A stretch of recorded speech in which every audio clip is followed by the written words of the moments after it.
Immediately after the Second Karabakh War, peace negotiations were initiated at Azerbaijan's request.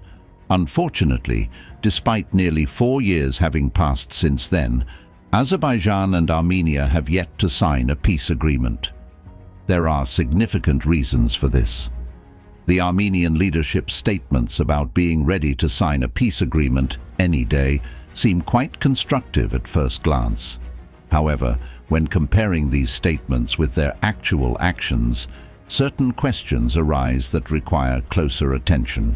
In this video, we will examine 5 factors that, in our view, most accurately reflect the complexities of the negotiation process. Point 1. As Caliber has previously reported, on September 10th, during the opening of the international forum Yerevan Dialogue, the Armenian Prime Minister stated that 13 points and the preamble of the peace agreement text have been fully agreed upon, and 3 points have been partially agreed upon. I want to confirm my readiness to sign the agreed text on establishing peace and relations as soon as possible. We propose taking what has already been agreed upon, signing it, having a fundamental document, and then continuing discussions on the remaining issues, said the Prime Minister of Armenia. It should be emphasized that, to date, there have already been 10 exchanges of comments on the draft peace agreement, during which certain provisions and formulations were agreed upon. The latest exchange was delayed by 70 days. Armenia sent its next version only in early September, despite Baku submitting its comments as early as June 24th. In the new Armenian draft, the unresolved provisions were simply excluded, giving the impression that Yerevan is deliberately sidestepping key aspects of the peace process. In other words, amid the growing revanchist sentiments in Armenia, Pashinyan's government is attempting to remove all problematic issues from the peace agreement text, proposing to sign an incomplete document. From Baku's perspective, such a truncated version is unlikely to secure a lasting peace between Azerbaijan and Armenia. On September 10th, Pashinyan stated, "At the moment, 13 points of the draft and the preamble of the agreement have been fully agreed upon. Another 3 points, which consist of 2 proposals, have been partially agreed upon. To be more specific, one of the proposals has been agreed upon, the other has not." It is surprising that, despite the existing disagreements, the Armenian side is pushing to sign a truncated version of the peace agreement, although Pashinyan himself previously stated, "For the agreement to be signed, all principles within it must be agreed upon." A similar stance was earlier voiced by the Secretary of the Security Council, Armen Grigorian. In negotiations, there is such an approach. If everything is not agreed upon, then nothing is agreed upon. Point 2. As noted by the Azerbaijani side, one of the main obstacles to a peace agreement is Armenia's refusal to amend its constitution. Armenian Prime Minister Nikol Pashinyan, speaking at the Yerevan Dialogue Forum, stated, "There is nothing in the Armenian constitution about what they are trying to attribute to us," commenting on Baku's claims that Armenia has territorial claims against neighboring states in its constitution. To clarify the situation, let us refer to the preamble of the Armenian constitution, which states, quote, "The Armenian people, taking as a basis the fundamental principles of the Armenian statehood and the nationwide objectives enshrined in the Declaration on the Independence of Armenia." In the declaration itself, it is stated, "The Supreme Council of the Armenian Soviet Socialist Republic, expressing the united will of the Armenian people based on the December 1, 1989, joint decision of the Armenian SSR Supreme Council and the Artsakh National Council on the reunification of the Armenian SSR and the mountainous region of Karabakh."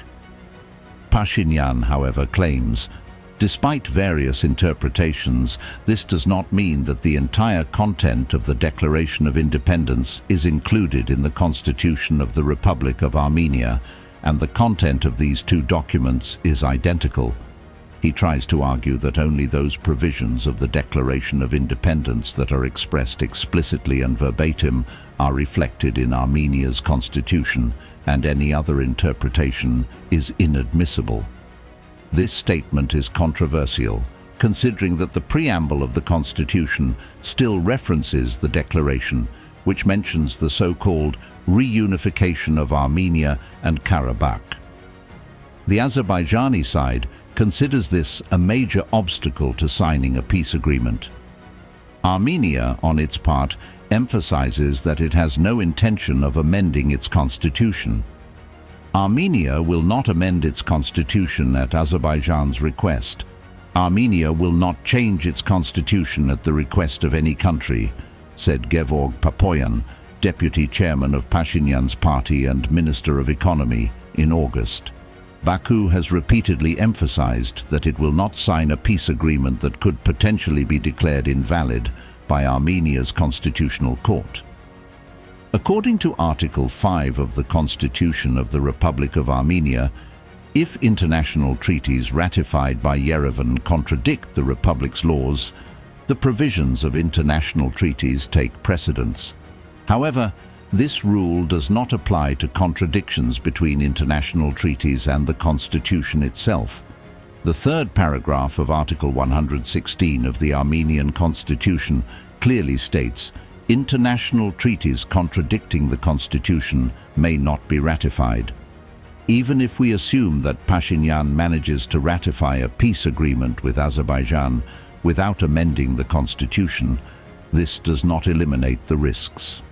Any Armenian citizen, and especially future authorities, could appeal to the Constitutional Court to declare the agreement invalid for being in contradiction with the Constitution. Incidentally, it appears that the issue of constitutional revision will not be considered before 2027. Armenian Justice Minister Grigor Minasyan has stated, "We need a new constitution, not just constitutional amendments. We have discussed and reached a consensus on this issue," Minasyan told reporters. Despite this, the Armenian side is insisting on signing a truncated peace agreement now. Point 3.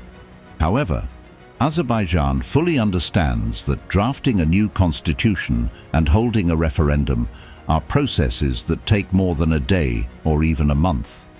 Although Armenia has had a full 4 years since November 2020 to bring its legislation in line, at this stage, Yerevan could have responded positively to Baku's proposal to jointly appeal to the OSCE for the legal dissolution of the OSCE Minsk group. Yet, even here, Pashinyan seems to be in no hurry. Yerevan does not rule out the possibility of dissolving the OSCE Minsk group, but only on the condition that peace is reached with Azerbaijan. The existence of this format may raise questions once peace is established. The question is only about timing. Is it even worth discussing this issue now? Pashinyan recently stated at a press conference. Thus, a vicious circle arises.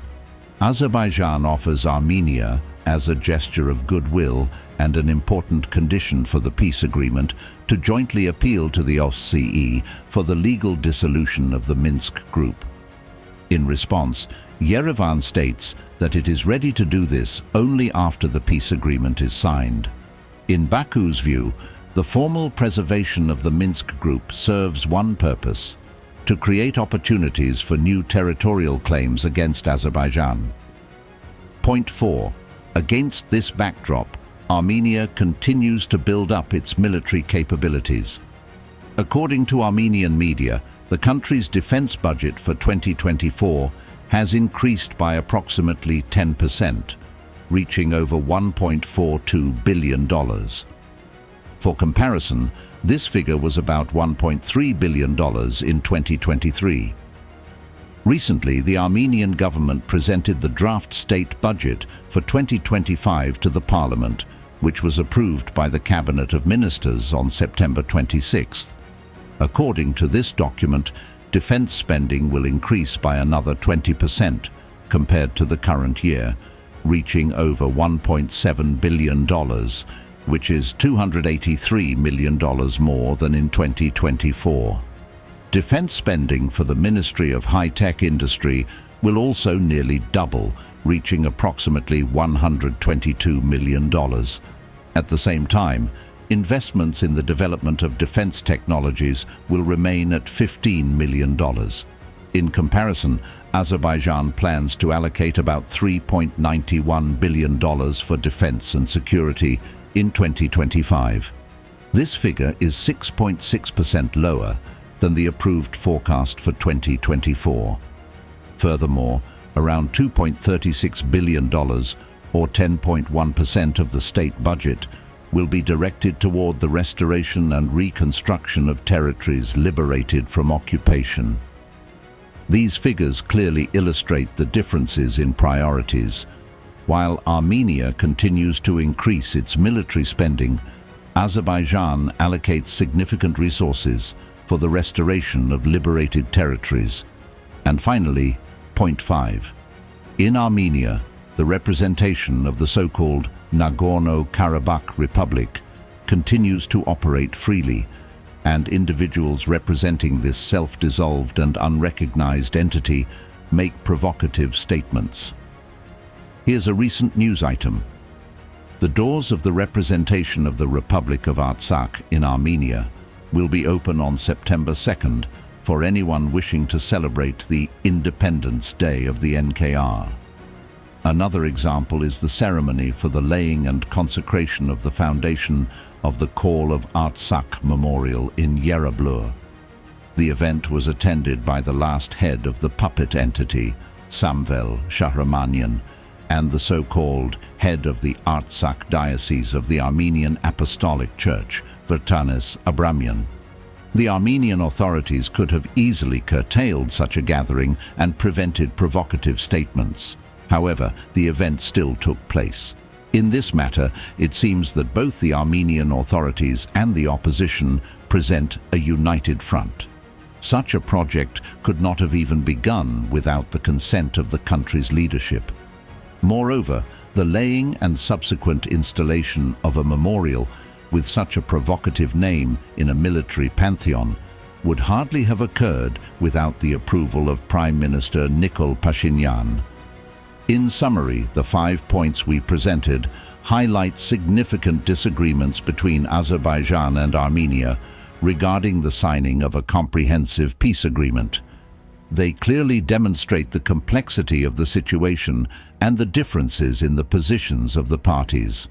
One is focused on long-term peace, while the actions of the other suggest preparations for a new confrontation.